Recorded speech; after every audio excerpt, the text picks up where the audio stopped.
latched onto, and the shot is in, and FC Cincinnati have pounced. It's not good enough for a club like ours. And Lewis, he's done it again. No sooner does he leave the bench than he's on the score sheet. Well, we probably won't turn up because everybody's crowned them champions already, so maybe we'll give it to them. Is there a finish? There is! And Vancouver have come out and grabbed the initiative here. Jordi Reyna. Final day of the group stages of the MLS's back tournament. Who's in, who's out? Cincinnati, what? They are moving on after a 2-0 win over the Red Bulls. They finished second in Group E behind their Ohio rivals Columbus. Did not see that one coming. And how about Montreal? They clinched, but that's because the Red Bulls lost. They are now in the wild card. They'll face the tournament darlings Orlando this coming Saturday. And speaking of the Red Bulls, what is going on? They are out following that disappointing loss to Cincy. They're going to head back to Harrison, New Jersey after having only scored 1 goal in the tournament. And then how about this? Vancouver backs against the wall. A 2-0 win over Chicago, and they are in. What a crazy tournament for them. And Chicago, oh man, all they had to do was not lose by 2 goals. Well, guess what happened? Yeah, that happened. Eliminated. So here is a look at the bracket. This is it's starting to take shape, guys, for the groups for the knockout rounds. These are some of the matchups that we have to look forward to. Of course, tonight, following the games, we'll have a complete look at who is moving on to the round of 16, but some really fun matchups to look forward to. Philadelphia, New England, RSL, Colorado. This is exciting. This is so exciting. Calen, the final, this was our last 9 a.m. match. I mean, and it had like all the drama. This last day of group stage is really, it's really delivering. We've got so many surprise teams: Cincinnati, Orlando, San Jose, now Vancouver. All of these teams moving on to the knockout stage presented by Audi. Calen, where's your head at in terms of how you're processing all that we have happened, all that we've seen, and what has happened in the last few days? It's got a little bit of a decision day feel, doesn't it? Yeah, it does. It's manic. Yeah, expect the unexpected, and then later tonight we're going to have, LA Houston, which has been a staple of decision days over the past several years. So, look, I think there's been a lot of surprises. I think I texted you before the morning match to be like, maybe Vancouver just comes out and just wins this one, right? And it sort of fits along this line of expect the unexpected. It has not gone the way that I would have thought, and credit to Vancouver because they had a lot of reasons to kind of pack it in and came out after that long break and changed the game. Really came out much more prepared and took the initiative and were rewarded. So devastating for Chicago, but you got to give Vancouver a ton of credit. Absolutely. We're going to get to them and the highlights in just a bit. But coming up on MLS Today, presented by AT&T, we've got Calen's best teams of the group stages. So we have that to look forward to. He's gonna break down what teams have impressed him, and then I'm probably going to have my say as well and assess his picks. We're also going to recap Cincinnati's remarkable run and look ahead to tonight's slate. So with that, let's get to the highlights of the game that we just watched. Chicago taking on Vancouver. And again, Chicago, all they had to do was not lose by 2 goals. And that's Vancouver's third keeper of the tournament. Or no, second keeper of the tournament, but they've had a whole lot of drama with their keeper situation. Speaking of drama, this one was delayed. We had some lightning in the area. It was scoreless, but that didn't take long. Things were going Chicago's way until that. They looked very comfortable. Had control of the ball, possession, hadn't got a goal, but didn't necessarily need one to advance. And then right after this break, out comes Vancouver. And a couple substitutions come in. Dahome, you see here with the goal, and Jordi Reyna used that pace in behind. And then Chicago was in a scramble. And this one here... Okay, what do we think here? What are we thinking here? I can't tell whose arm is whose. It looks like a group hug. Yeah. It looks like a group hug there, but they go back and check it out. I think it touched everybody's hands at that point. It was kind of tough. But look, Chicago now finds themselves out, and Vancouver have clinched their spot. Is that right? They will go to the next round. Yes, they will be in the next round, and this is how the wild card standings look right now. So RSL Montreal, Vancouver are locks, but then depending on what happens tonight is greatly going to affect, obviously, Houston, NYCFC, to see where if they end up getting that final wild card spot. It's just, I mean, it's just crazy. This has just been such a tournament of surprises, shall we say. Here's a look at the game stats from that Chicago-Vancouver matchup. And, I mean, Chicago controlling, dominating possession, but Vancouver walking away the winners and punching their ticket to the round of 16. Calen, what do you make of these stats? What happened here? Well, 33 crosses stands out to me for Chicago, and they were wasteful. They had opportunities. They had the one where Beric had a really good look, and Bornstein had gotten in behind a couple times and laid a couple of crosses and just weren't really alert or urgent in the box to put it away, and you leave a team hanging around. Then, of course, you go through the long lightning break. And look, we'll say this about Chicago. They have had a difficult tournament when you think about all the things they have faced. They had a game postponed. They had a game. They switched groups entirely. Then they step in, start so well, get 3 points. So at that point, you're like, all right, well, Chicago, they've played their toughest match in the group. They've gone against Seattle. They've dealt with some adversity, but now they should be in a good spot. And then when it comes down to the final day, the lightning break, of course, happens, kind of ruins any sort of foothold they have in the game. They weren't really alert at all coming out, and that's when Vancouver took their moments. So they will have to, they've been through a lot, but they'll have to be disappointed to have so much in control and then to watch it slip away. This is the thing, that their destiny was in their own hands at this point. And as much as Chicago has had to deal with in this tournament, we could say the exact same thing for Vancouver. I mean, 5 of their guys not even making the trip. All this goalkeeper situation that I mentioned earlier with Brian Meredith having to leave because of the sudden death of his mother, Krapal, with the fractured thumb.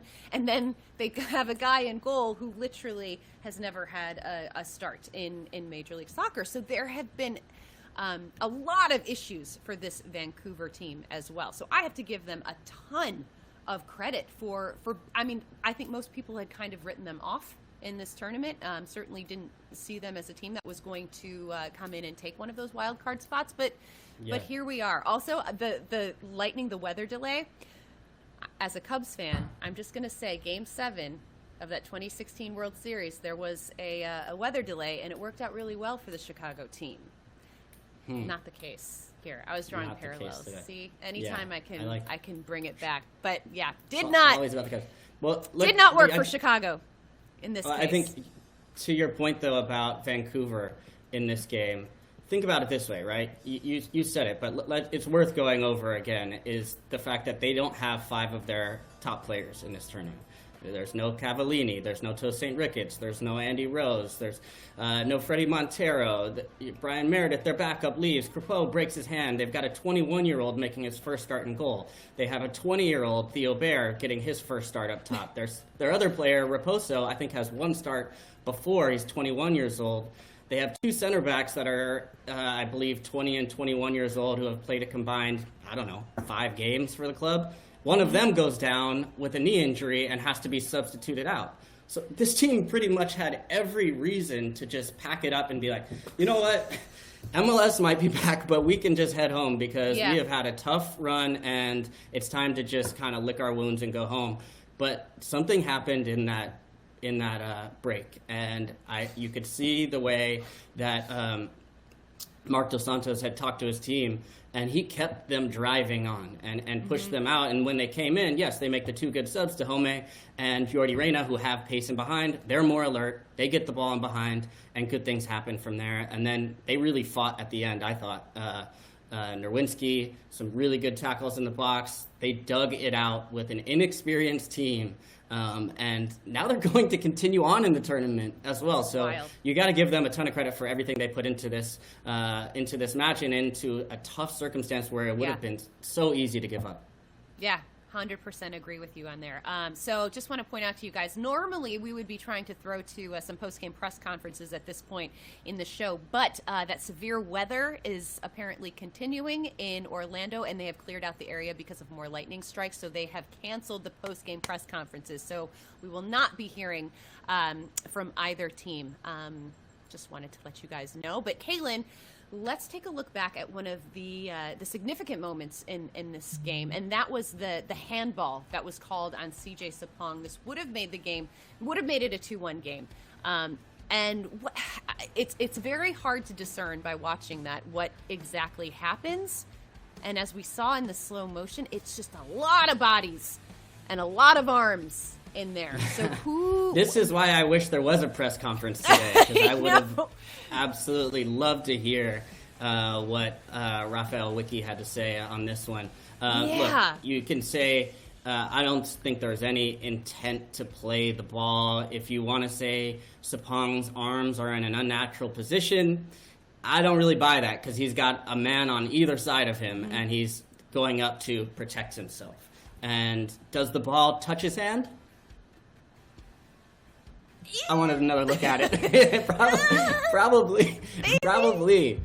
But it was, I don't know if is it clear?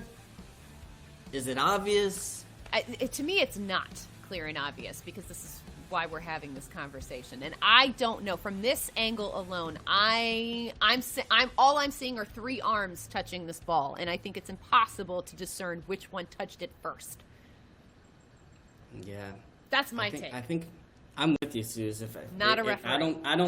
I don't think it's clear. It's obvious. I don't think it's obvious. And it was, and the difference maker for me is it was called a goal. So that means it has to be clear and obvious to take it away. Take it back. And and I think it's one of those where if you call it, I'd say yes, and if you didn't call it, I'd probably leave it as it was. 100%. I'm totally with you there. Okay, but it didn't count, and Chicago is packing their bags and heading back to the Windy City. Vancouver, however, they are getting ready for their round of 16 opponent, and that could be Vancouver, or that could be Toronto, or Sporting Kansas City, and a lot of that depends on the results tonight. But worth noting, too, you pointed this out, all 3 Canadian teams have made it through. Yep. Which is pretty cool. Our neighbors to the north just showing up for the MLS's back tournament. Way to go. But I don't know, is there any matchup you think? I mean, is Vancouver one of these a team of momentum at this point? Like, is this a Vancouver team that you think can kind of channel what they've been able to do and keep propelling themselves forward, or is this kind of like, well, just getting this far is a win for them? I don't know. I don't know if there's enough momentum. I mean, that's why I was so impressed by what they did. Was they had, I keep going back to it, but they not only had a loss, but they had a devastating loss to San Jose, an emotional one. Then they go against Seattle and they get killed 3-0, right? Not even close. So then you are limping at this point into the last game, literally, with the people that they had available. So to be able to come around in the second half and do what they did in the second half of the second half, that was really impressive. But I don't think it'll matter. I don't even think they'll really. I wouldn't be bothered too much by their matchup and how it sorts out. Like, they're alive, they're continuing to play, and for these young players, it's another opportunity for them to be in a knockout stage. Which, when was the last time we said that about Vancouver Whitecaps? It's been a while. So this is valuable for a team that came into the tournament with basically no expectations and are now playing with some house money. Crazy. Who would have thought it? Did not think that this was the conversation we were going to be having when we got on the phone at 8 a.m. I really did not. I did text you, what if? I did text you, what if? To be fair, I have the text message. I have proof. Guys, remember the MLS Bracket Challenge presented by Audi kicks in to high gear this weekend. You can log on to mlssoccer.com/bracket or the MLS app for a chance to play. Make your knockout stage picks and have a chance at winning $10,000. All picks lock by 8 p.m. on Saturday night. So make sure you get those in. And if you're a huge fan of this show, MLS Today presented by AT&T, and why wouldn't you be? We're moving to primetime for the knockout stage presented by Audi. You can check us out each match night on MLS, Twitter, Facebook, and MLSsoccer.com, leading up to the start of the first game of the evening. So primetime. We will be primetime. We're getting the call up, baby. Okay, so let's get to the highlights from this game from last night. This was Cincy taking on the Red Bulls. Jaap Stam, and then got a chance going wide there in the 43rd minute. We saw a lot of balls crossed in the box in this one from Chicago. Well, I think the Red Bull statistics will show something similar here, but this is just a poor clearance here, and then I think a poor reaction from the Red Bull to leave Kubo here. But we knew Cincinnati coming to this, they were going to have chances were going to be few and far between. They took them there and put themselves on the right side of this one. And this one's just a bit cruel here. A dangerous whipped in box, ball in the box, and I think it goes off Florian Velo here to really put them in a hole. Yeah, it's just really, really, really unlucky. But that was Florian Velo's goal in that first game is the only goal that they were able to score in this entire tournament. There's a couple chances here, but just, too little, too late at this point for the New York Red Bulls. And Cincinnati, they beat Atlanta. They beat the Red Bulls. And guess what? They are moving on. Here's a look at the game stats for them. I mean, Susanna, it's 51? I know. 51 crosses? That's 51 absurd. crosses. I don't know if I've ever seen that in an MLS match. I mean, that is bizarre. And credit to Cincinnati for their play, because look at their clearances. Those are all in the box. But yeah, Red Bull's just not smart enough to figure it out. Didn't have the kind of moment of pause or be able to pick a pass and find the right one to create it. Yes, Omri Fernandez had that good look, a couple good ones as well. But the lack of ideas to solve as opposed to just reverting to aimless crosses in the box, not good enough. So this is the Group E standings. Look at this.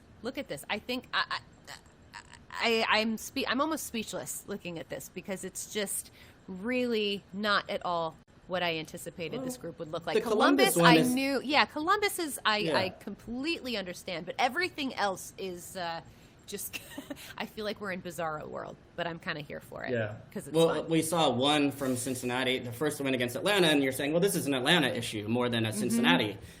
Credit to them. And then they come out in the next match, and I think a lot of people, myself included, assumed New York Red Bull would impose their will on this match, as they did, but that they would come away with the win. And FC Cincinnati was 6 points. They have sort of reinvented themselves within the tournament from match day 1 to 2 and 3, and it has worked.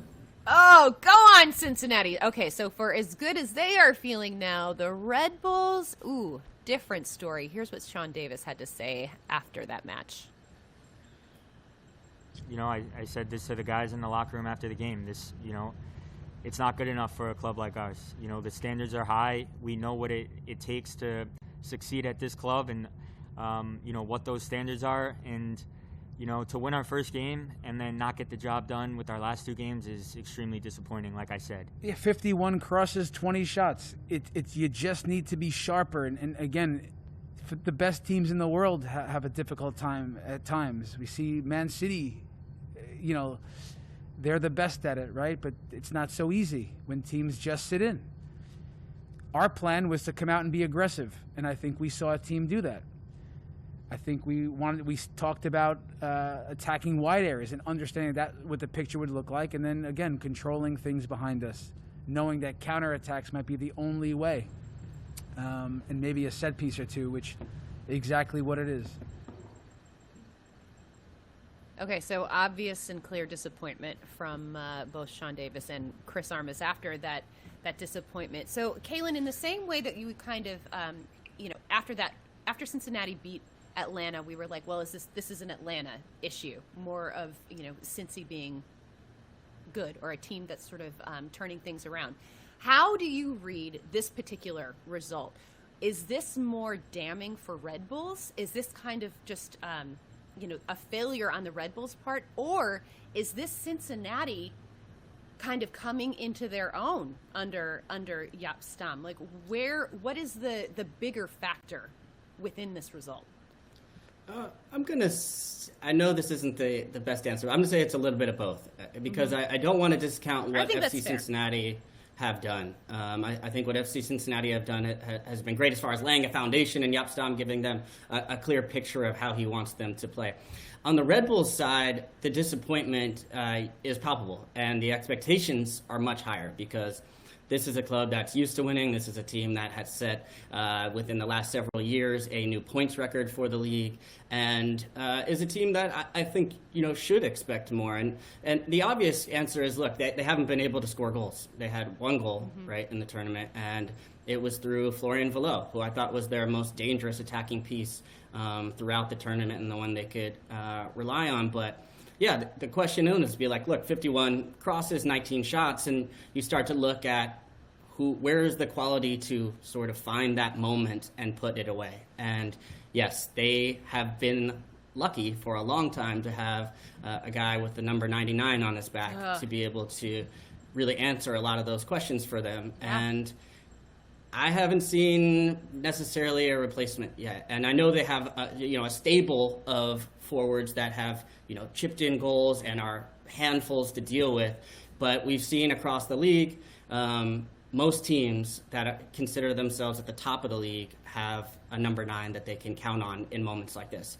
But the bigger issue, and the one that makes me question as well, is some of the problems in the back. If you look at the way they conceded the goals throughout the tournament, there's been some pretty glaring mistakes. The one against Columbus is off a throw-in. That's the first one, right? It's a literally just a throw-in where the Red Bulls just turn off. They just switch off for a second. And then here you see the failure of clearance. But look, that's one mistake. Amr Tarek actually missed one in the Columbus game as well. And the problem is that, I didn't play for Chris Armas. I played with Chris Armas. With him, and yeah. I played for Dennis Hamlet. And one thing I know about those guys is they both told me it's okay if you make one mistake, but it's worse if you make a second, right? The second one is your reaction. And if you fail in that second mistake, that's where you have an issue. And I think in 2 of these goals for the Red Bulls, they made a mistake. That's fine. But the reaction, the lack of urgency to track back alongside that second wave of runners where the defenders drop and they make a mistake. But where's Sean Davis? Where are the other midfielders that are coming back and tracking behind the ball? And that's where they really ultimately ended up paying the price. Yeah, it's offensive issues, defensive issues. There's a ton of work to be done for the New York Red Bulls, and that's going to be a long journey home for them. But let's keep it light. Let's talk about Cincinnati. Frankie Amaya tweeted this after the game. All this hate just fuels us. Don't count us out yet. And I love this, Calen. I really do, because who hates Cincinnati? Well, I don't think if that's how they want to perceive it and the way that they are channeling it, then I think that's great. If that's what's going to motivate you, but I don't think anybody outside of a very hardcore Cincinnati fan base saw this team moving on in the tournament. And there is, in the same way I kind of asked you about Vancouver and the momentum factor and how, when your backs are against the wall and the odds are against you and yet you find a way to get results, there's that momentum factor. You get that push. Is Cincinnati a team that can channel that and use these 2 great results against Atlanta and Red Bulls to go on a little run here? What do you think? Well, look, I don't think that there's people hating against FC Cincinnati. I think there are people that rightly sort of question. Frankie says they're hating.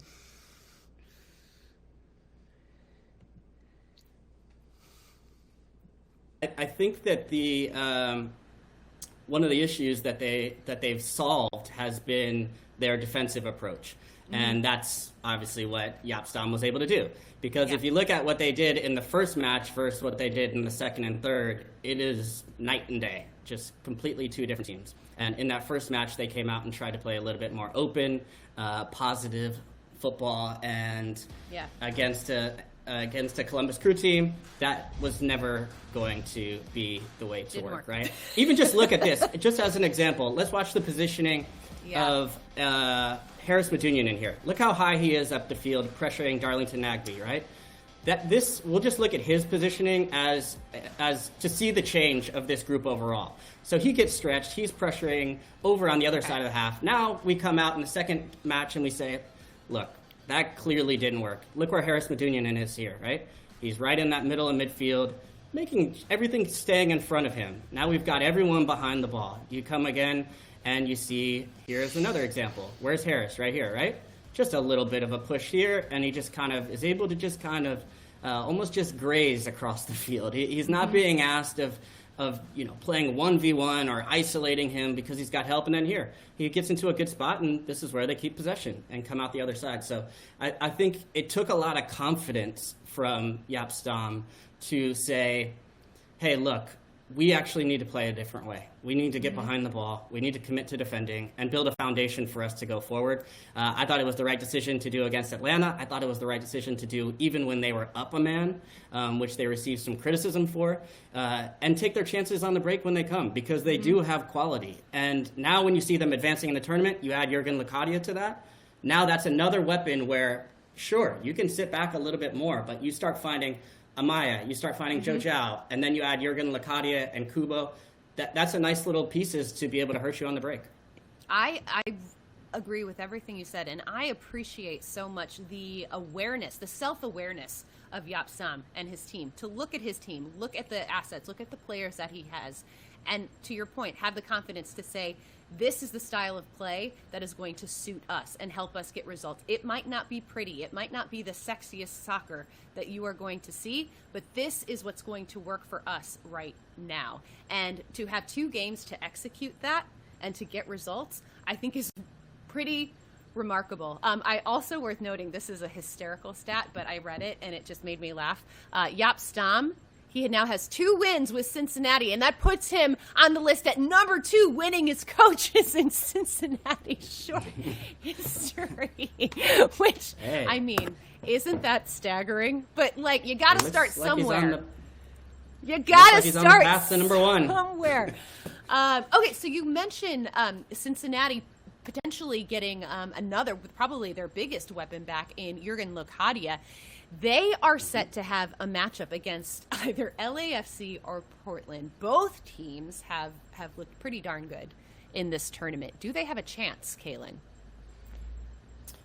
Sure. Yeah, I think we've seen now that that these teams can surprise, and when we look across the tournament, we've seen that. But we'll see. They'll definitely want to avoid LAFC if they can, as I think all teams in the bracket will.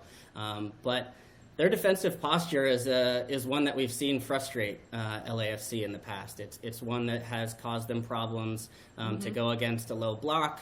Now, look, they have a ton of weapons and a ton of opportunities to kind of figure that puzzle piece out. But if they get into a low block, play frustrating, play physical, and try and hit on the break, that's the formula most teams take against LAFC. So the fact that FC Cincinnati is already doing that and has that kind of rhythm going, I could see that being maybe not as straightforward a solve for as many people might think. Love it. Anything can happen. Go, Cincy. All right, let's move it along to our second game of the evening last night, which was Minnesota taking on Colorado. Now, Colorado, they had already been eliminated, so only playing for pride and some points in the regular season here. But here we go. Go ahead, Kai. Let's get it started. Kai Kamara, baby. Very good finish here with just a little abbreviated swing. And then a virtual hug, I think, to his kids back in Denver. Career goal number 128 for him. And then I love this. This is a nice little flick from Ethan Finley here, who I'm so glad to see him back on form. He was coming off of injury most of last year, so great to see him doing his thing once again. Yeah, no, important player for him. He just does a good job here just to kind of reach back and use his body to kind of stab at it and redirect it on goal. The first one was quality. I mean, it looked like it might have been an own goal at first, but when you look at that replay, he took it so well. And then here's Jonathan Lewis, who's come off the bench and said, "Hey, Robin Fraser, I've been sitting here for a while. Take a look and recognize me." And everyone's talking about Cash Mueller for the national team. Well, Jonathan Lewis says, "Don't forget about me." But a little bit too little, too late for them. Maybe he should be starting for Colorado. Just Edwards saying. with the chance there to take all three. They don't quite get it, but Kai Kamara, the story. That's the positive for Colorado. Absolutely. Look at that, 128 career goals. He is now 5th all-time on the MLS all-time leading scorers list. He's creeping up there. Jaime Moreno in his sights. Well, he's 35 years old, right? And Kai is showing no signs of slowing down.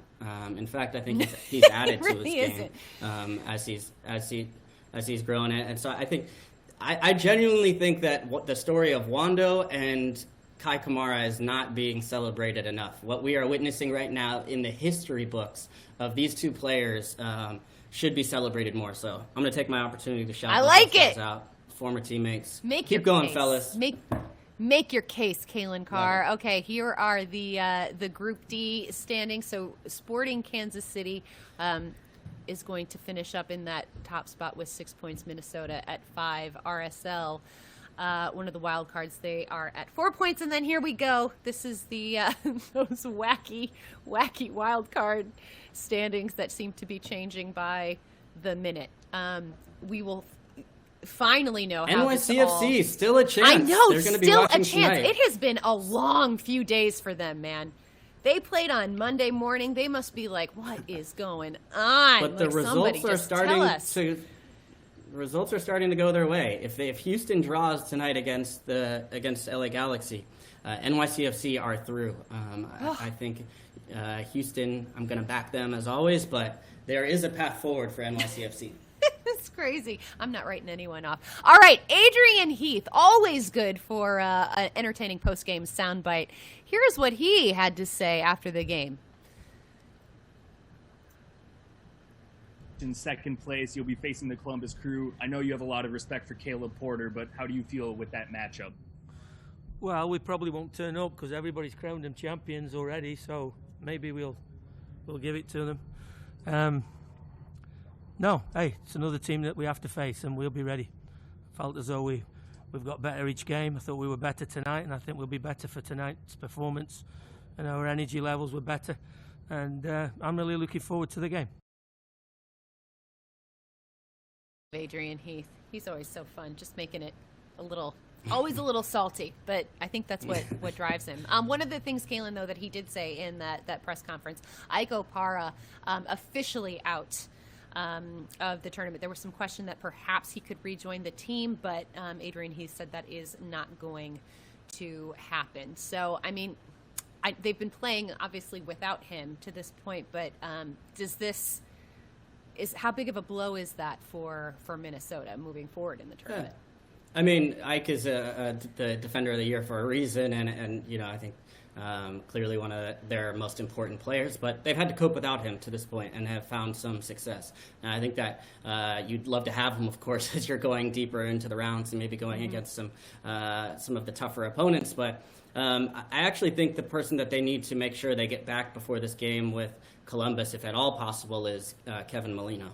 I think he has been, yes, Ethan Finley has been great, and they have some nice pieces, but Kevin Molino has been a difference maker, and I think someone that gives them a little bit of difference that can cause Columbus some fits. So Molino is the guy I'll be watching to see if they can get him back leading up to their big match with Columbus Crew. All right, Calen, time now for your top teams of the group stage. Now, I know that you have spent a lot of time. This isn't a power rankings, is it? You're not leading me into the fire, are you? Oh, listen, I'm always leading you into the fire. I wanna make you sweat a little, but I want to know who your top 5 teams of the group stage are. We'll start at number 5 and move on up to number 1, and then I will weigh in because I am clearly the expert here. Okay. So, Cool.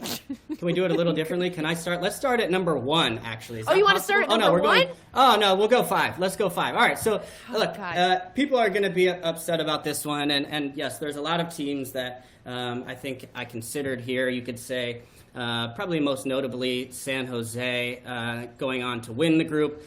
But Seattle drew against San Jose. And yes, they didn't have a good match against Chicago, but 3-0 against Vancouver. And I just make a rule when it comes to you can set this knockout round, is now happening, and you can set aside what's happened before. Jordan Morris is back starting for them, bringing danger through and through, and just the experience. This is the defending champs for a reason. So, some people may say they haven't had the best start, but I am surely not going to be writing Seattle off when it comes to the knockout rounds at all. So, yes, not the best start to the tournament, but they are surely going to be in my top 5 because my list, this is my list, and I'm picking it based on who I think can potentially win this, not necessarily who's played the best to this point. Okay, and Philadelphia, we have a different interpretation of this question then. Okay, well, this is my list right now, so we'll give you a chance in a sec. Right.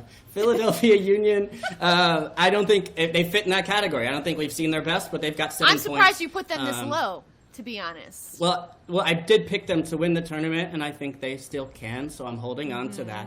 But I think this Philly team, it starts in the back with Blake, who I think has been the most impressive keeper throughout the tournament. They have the veteran leadership of Alejandro Bedoya, as well as the young play in Mark McKenzie and Brendan Aronson. And then the piece that I think is going to stand out for them, especially as we continue throughout the tournament, will be depth.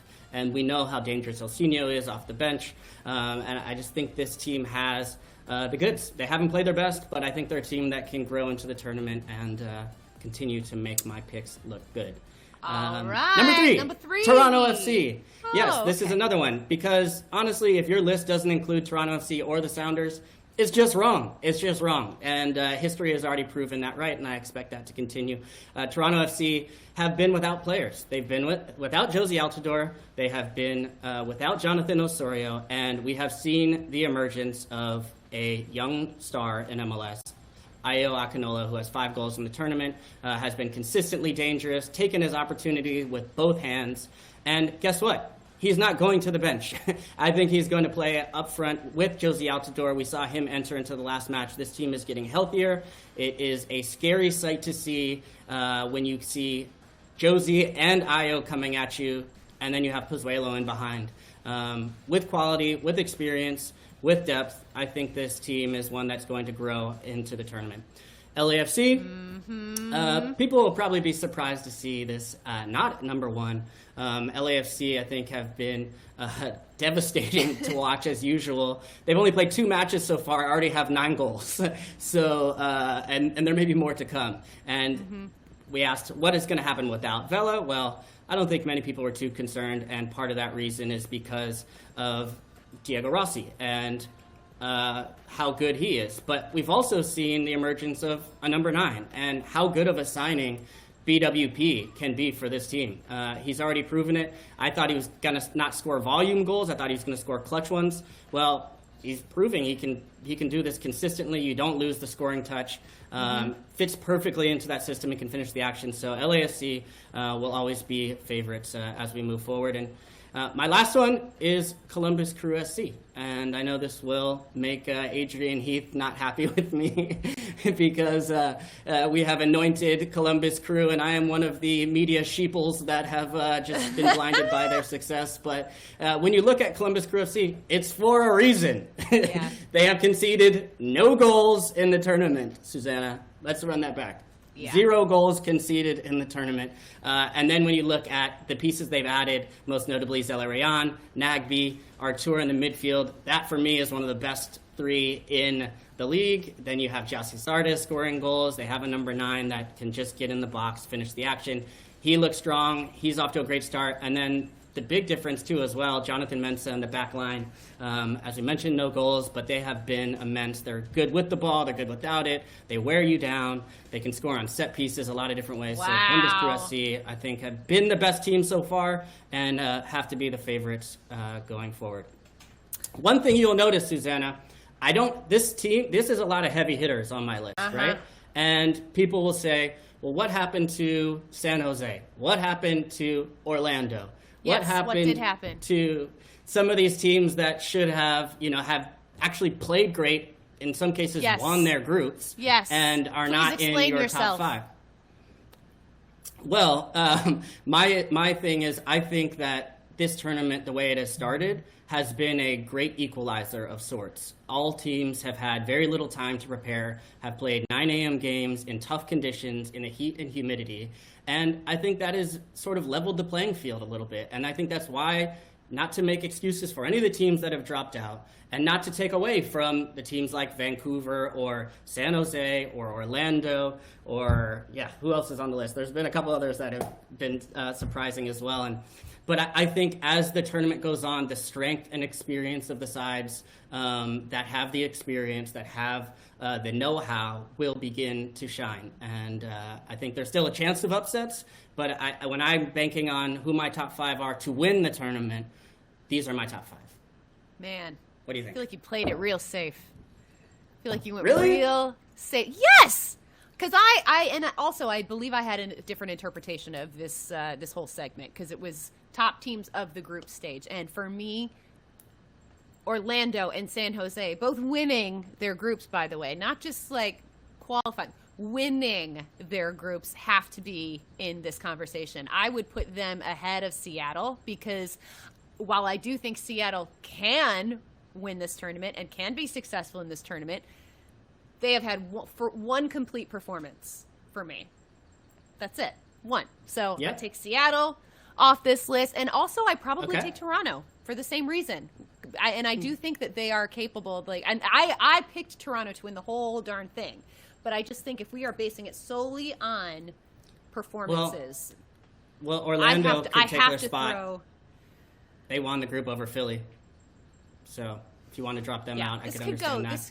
This could go many, many ways, but that was a fun little discussion. I respect you, though, Calen. Also, I will add, you backed up your choices, which I appreciate. Well, what happens if Portland beats LAFC tonight? Are they not in my top 5? I have to be in the top 5 if they beat LAFC tonight, even if they probably take a point off. Yeah. So I think there's still a couple things to watch as you look ahead. So I hope this. I'd like to make an asterisk in case I need to change this. No asterisks. You have to stand by your choices. Hold them to it, people. I'm already getting blown up. Yeah. Don't check Lord. Twitter. All right. Well, speaking of tonight, we've got some fun ones to close out these group stages, you guys. At 8 p.m. Eastern on FS1, the LA Galaxy taking on Houston's K. Is what I meant to say. But they still have a shot. It's memos now. It's really a shot. We'll see. Well, no Chicharito on this one. Pavone will be big. Following it up at 10:30 p.m. Eastern, this game on ESPN2.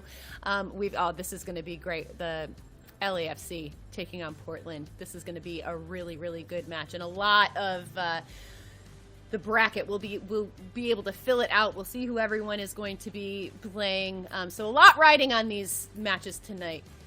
Get ready, people. We're going to finish these group stages with a bang. And then, guys, remember, MLS Today is coming back. So we won't be here tomorrow because there are no games, but coming back on Saturday to get you started for the knockout rounds. Before every match night, you can watch on MLSsoccer.com, MLS Facebook, and Twitter. Primetime, baby. We will see you there. Thank you so much for watching, everybody. Enjoy the games tonight. We'll see you real soon.